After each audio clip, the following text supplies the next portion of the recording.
ជំរាបសួរពុកម៉ែបងប្អូនទាំងអស់គ្នាចាវិលមកកាន់វីដេអូថ្មីរបស់នាងខ្ញុំខ្លឹមស៊ីនាន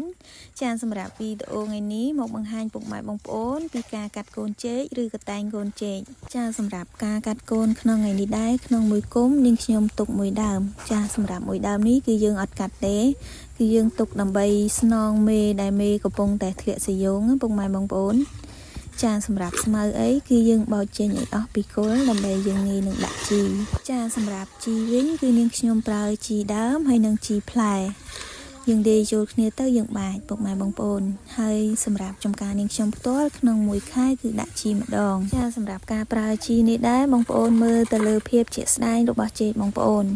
ចាសម្រាប់ចេកនាងខ្ញុំគឺពេលនេះកំពុងតែត្រូវការដើមហើយនិងផ្លែចាជីផ្លែនឹងយើងដាក់ឲ្យសាច់ណែនឲ្យមានទម្ងន់